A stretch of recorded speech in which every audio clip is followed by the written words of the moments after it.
Man, you remember yesterday, there were rumors that if Panyaza Lesufi were to face a motion of no confidence, political parties like the EFF and Umkhonto Wesizwe would actually protect him.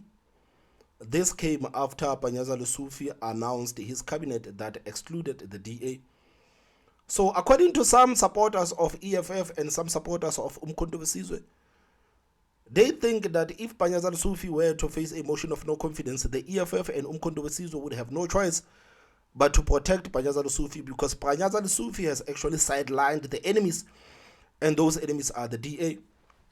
You have to remember that right now, as we speak, Panyaza Lesufi is running a minority government in Gauteng. He is vulnerable as the premier of Gauteng. He is vulnerable because the political parties that Panyaza Lesufi has actually set up a government with did not give him enough numbers to actually protect him as the premier of Gauteng. ANC has 28 seats, Patriotic Alliance has 2 seats, IFP has 1 seat, and Rise Mzansi has 1 seat. So Panyaza Lesufi and the cabinet of Gauteng, they are riding on 32 seats, and that legislature has 80 seats. So you need 41 to actually govern the province effectively. So Panyaza Lesufi himself, he is not protected. He's not protected. So the rumors came flying that the EFF and Umkhonto Wesizwe will protect Panyaza Lesufi. But in all honesty, the EFF is not happy about the cabinet of Panyaza Lesufi. The EFF is not happy about the fact that Panyaza Lesufi has brought back some of the characters that have destroyed Gauteng. So what does it mean for Panyaza Lesufi? If one of the political parties that is deemed your partner is not happy about the appointments that you made, what does it mean about Panyaza Lesufi? What does it mean about the future of Panyaza Lesufi? And how compromised is he going to be? How compromised is he going to be? The EFF is not happy. They are not happy. I'm not sure if you guys saw this interview last night. The EFF is not happy at all with the fact that Panyaza Lesufi man has appointed the same cabinet that has destroyed Gauteng.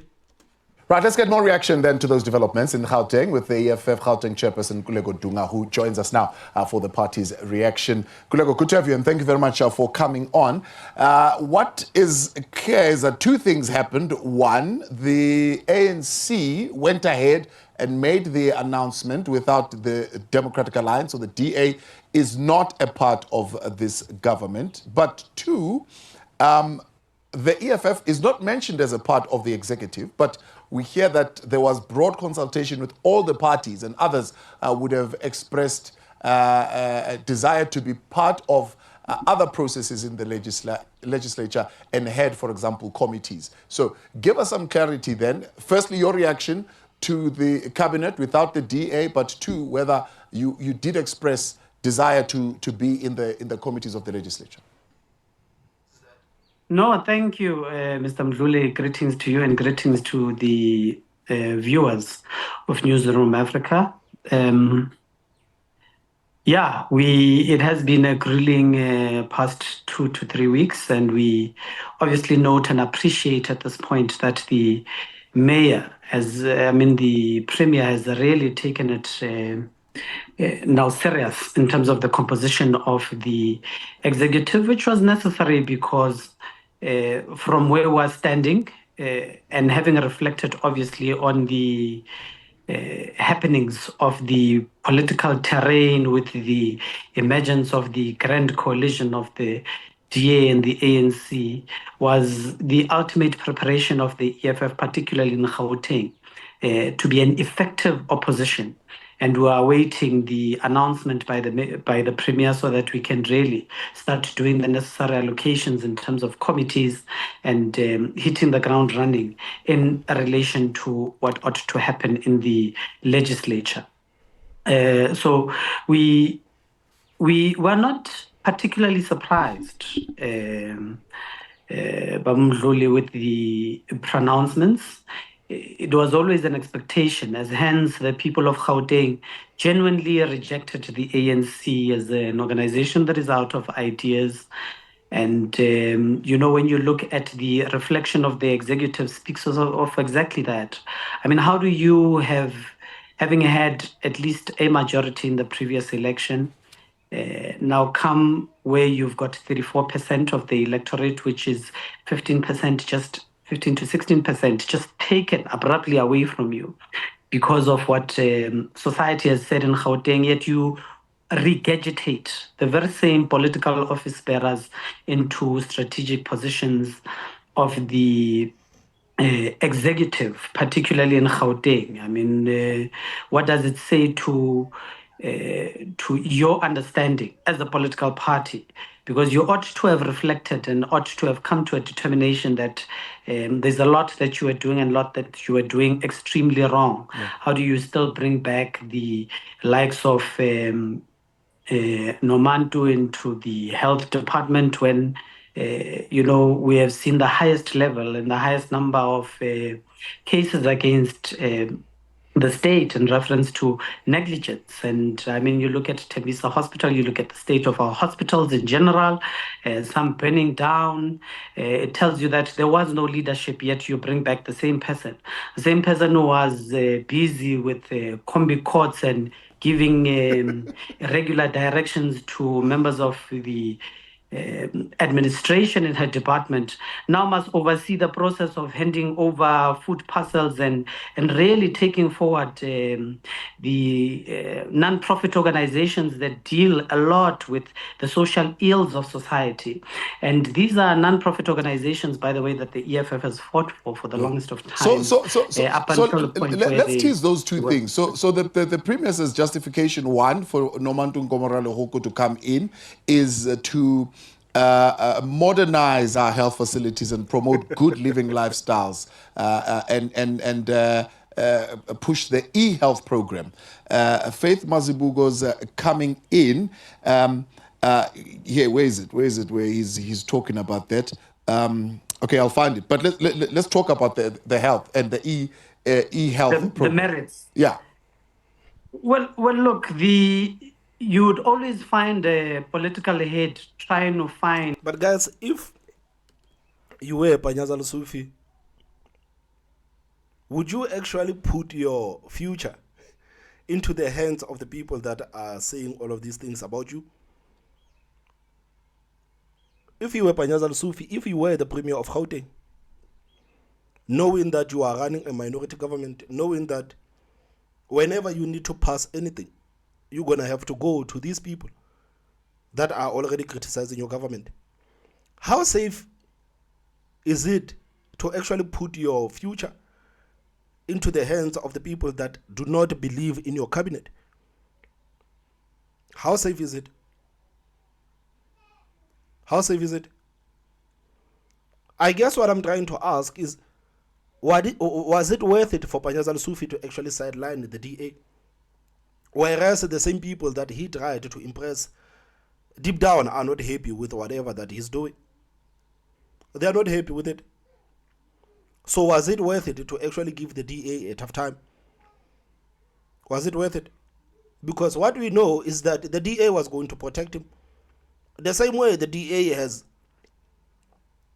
declared that they are going to protect Ramaphosa on Palapala, despite what people are saying, that you guys are the hypocrites. You guys said that you have integrity. How can you come out and say that you are not going to entertain the matters like the matter of Palapala until new evidence is brought up?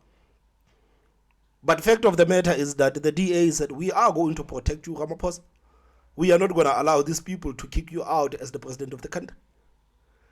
But right now you have Panyaza Lesufi, who has put his future into the hands of the people that do not have any trust in his cabinet. The people that are totally against the people that he has deployed in his cabinet. How wise was it for Panyaza Lesufi to actually take this move? And how long is it going to take before the EFF actually strikes?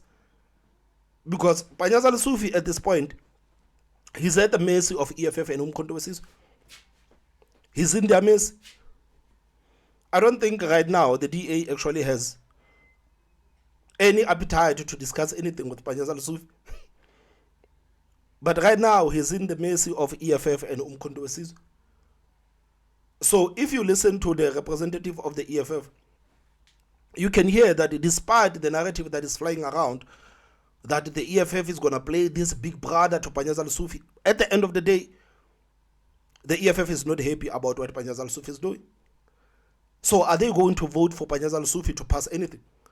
Whereas they know that these people that you have deployed are incapable. Because at the end of the day, the EFF is going to look at themselves as an organization. And maybe they're going to say, we don't want to take any part in all of this mess. When the voters of Gauteng rejected you, we thought that when you came back, you're actually going to deploy the people that are capable.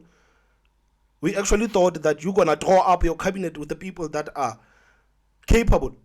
The people that can actually prove to the people of Gauteng that the premier of Gauteng is actually serious. But you went back and took the same people that helped you to destroy this province in the previous administration. Is the EFF actually going to vote with Panyaza Lesufi if there's anything that they would like to pass? Or is the EFF going to say, man, we don't want to take part in this corruption. We don't want to take part in this incompetence. How wise was it? How wise was it? Health and the e-health the merits. Yeah.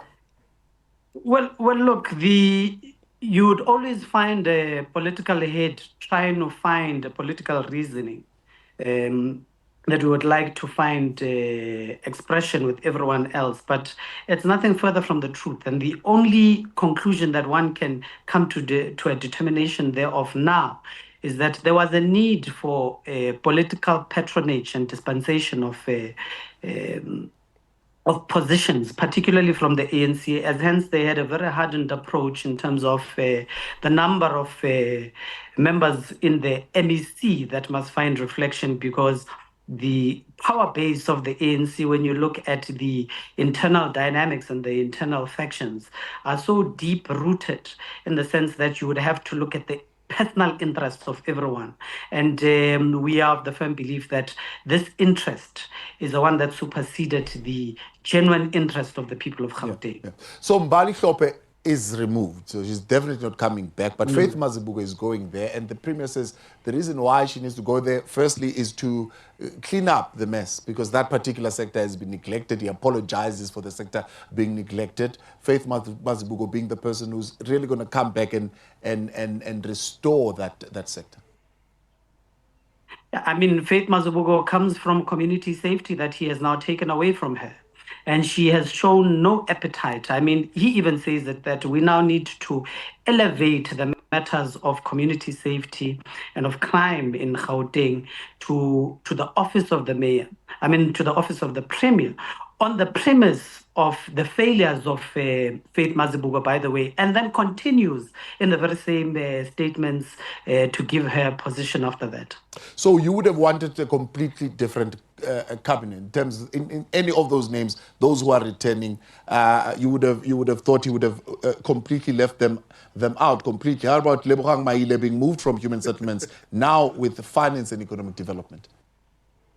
We're sitting with the 2 million housing backlog in Gauteng. Who was the MEC of human settlement, and what policies did they implement, and how many of those houses did they build? We're sitting with a crisis in the hostel communities where they are underfunded, under-budgeted for, and underdeveloped throughout the years. And the MEC was now the MEC of finance, you know. And we can make many references and examples. The MEC of transport and logistics, our roads and infrastructure in disarray, the BRT program of action fundamentally that ought to have had a more provincial outlook and more hands-on, even though it gets instituted in most cases by the respective local municipalities. It's a network that is connecting, that resonates with majority of our people in terms of cost-effective measures of transportation. And there's failures in that perspective, yet you retain the very same MEC, you know. The outcomes and the electoral outcomes of of Gauteng dictated that there must be a fundamental swift change in the composition of perhaps not only just the political parties and their orientation, because now we have an addition of representation, although it's minute. You've got now Rise SA coming in and Action SA, but fundamentally, the message was that the political leadership that we currently have is not best suited and effective to carry out the mandate of the people of Gauteng, and that ought to have been looked into, as opposed to just looking at it from a myopic perspective that the ANC has retained a majority, or albeit it being in minority. And guys, I don't know, man. I'm not sure. Can you correct me if I'm wrong? Did Panyaza Lesufi actually pursue the EFF and Umkhonto weSizwe to govern Gauteng with? Did Panyaza Lesufi actually offer the EFF and Umkhonto weSizwe something? Because I'm asking this because the moment we actually realized that there will be no DA in this cabinet, some of us automatically thought that, okay, maybe right now it's time for EFF and Umkhonto weSizwe to get in. But when the cabinet announcement was concluded, like, there was no EFF and there was no Umkhonto weSizwe. So that's why I'm asking, did Panyaza Lesufi actually offer the EFF something? Did he offer Umkhonto weSizwe something? Did he actually ask these people to come and help him govern Gauteng? Because if these people were actually offered something by Panyaza Lesufi to come and govern Gauteng, and they said, nah, it's fine, we're going to vote with you, it would be an amazing trap, man, for Panyaza Lesufi. The EFF and Umkhonto weSizwe, man, would have set an amazing trap for Panyaza Lesufi. Because on one side, you are propping him up to sideline the DA.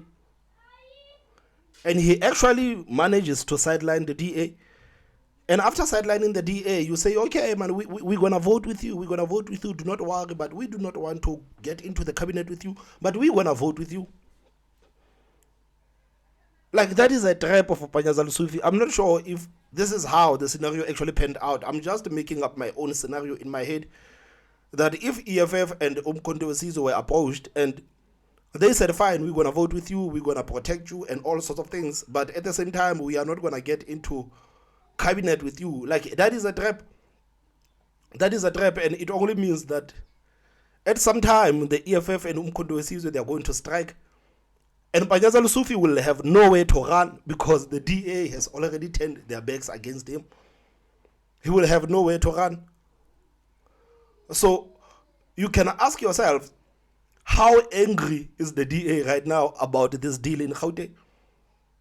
Is the DA angry enough to actually table a motion of no confidence on Panyaza Lesufi? And does the EFF do not trust Panyaza Lesufi so much that if something like the motion of no confidence is tabled against Panyaza Lesufi, this is something that they can actually consider and say, but Panyaza Lesufi, like, he's destroying Gauteng and he wants to use our vote while he's busy destroying Gauteng. So we are not going to allow Panyaza Lesufi to destroy Gauteng with our vote. So we don't want these people. So did Panyaza Lesufi actually push EFF and the DA? Did he push them closer to each other? Because I would not trust, man. If I was a premier, man, and I have people that are actually propping me up to get rid of some party, and the same people do not get into governments with me, man, it means that I am not safe. And at the end of the day, you know that it is not about Panyaza Lesufi, it is not about him individually as a person, it is about a political party. And you have political parties like the EFF and Umkhonto weSizwe, and they are not happy about the conduct of the ANC at all. So it is not about him. He can be a collateral damage, fine, but it is not about him. It is about punishing the ANC.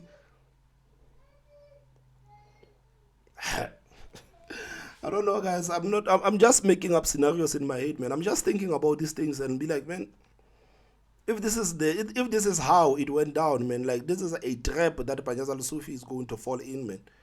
EFF, they are going to strike, man, and the DA will not be there to protect him. They will not be there to protect him. Does the ANC, in your view, then deserve to occupy 7 of those positions, with the 8th one being community safety, located in the Premier's office? Yeah, and perhaps even the 9th one, and according to their Supreme Leader, Helen Zille, being the office of the Premier himself. We don't want to speak on behalf of the coalition partners. But if the principle was to be upheld in terms of the configuration of government that speaks to proportionality, it's not entirely a proper reflection, that's what we take from it. But the discretion of the appointment of the executive would always lie with the Premier, in this case of the provincial legislature, and he applied obviously his powers in line with that. And in principle, one can argue differently, because the ANC has about 34% of the representation. They still constitute a majority, even though they are a minority, but they've always been speaking of a proportional representation of some sort. And when you look at the numbers, they just don't add up.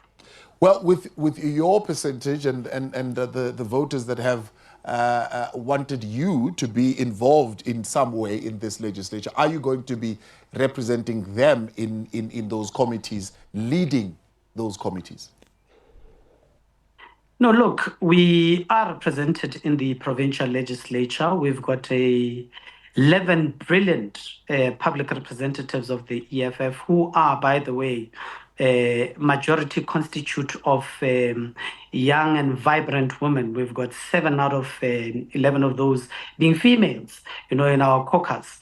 And we understood it as what it is when the electoral outcomes came out, and that society, and particularly the people of Gauteng, saw it befitting that we remain an opposition. Our position in terms of being the 3rd biggest political party still resonates in the provincial legislature, and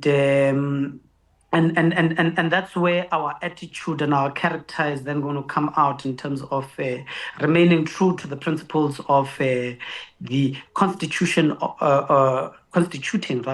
of a opposition political party, with obviously a higher strength at this moment, because we must reflect on the fact that the ANC has constituted currently right now a government of minority rule, when it excludes parties such as the Democratic Alliance in the executive, who have shown an appetite of wanting to be in the executive, and are probably feeling extremely demoralized, like the time when Solim Simang was being headhunted by loan sharks, and when you look at as well the reference in reference to Action SA, who have obviously in the shadows declared their interest to forming part of governance and wanting to find expression, is that the ANC is leading a minority government that will require other political parties, and particularly the economic freedom fighters, to be engaged from time to time in terms of decisions that require a majority view to pass through the provincial legislature. And the budget at this point is not one of them, because just 2 months back or so, we had done the sitting in the adoption of the provincial legislature budget. So at this point, I mean, if a motion of no confidence were to arise, the ANC is a minority government there without the DA. Would you be supporting that motion?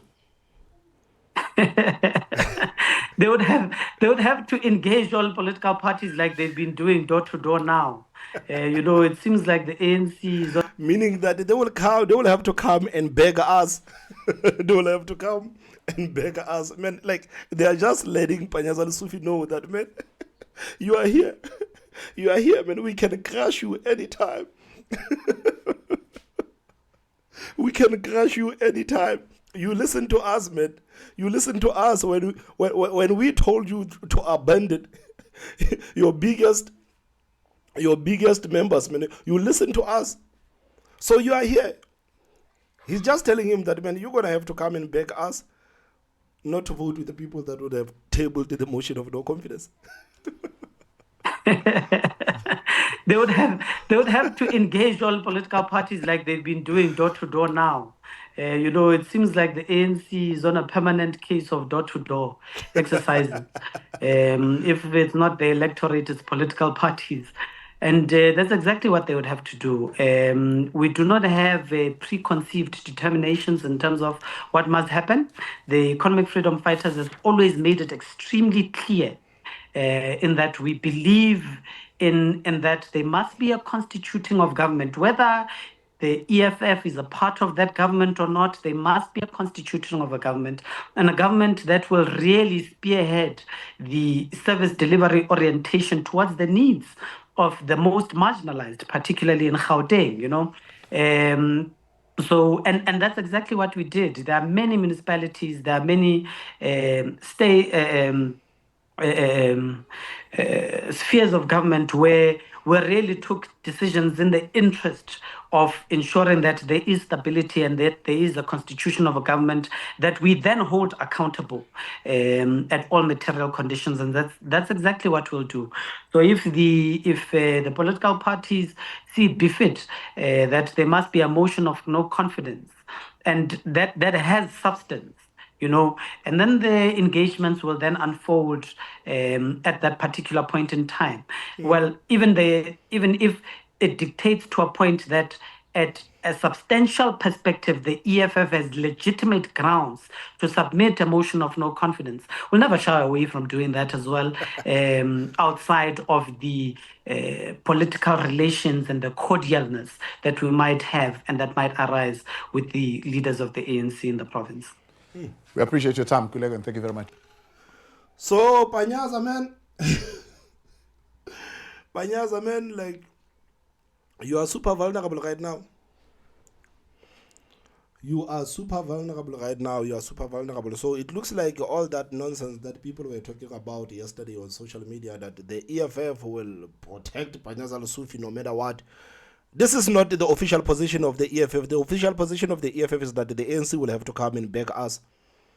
They will have to come and beg us and actually make us understand why Panyaza Lesufi must not go under the knife.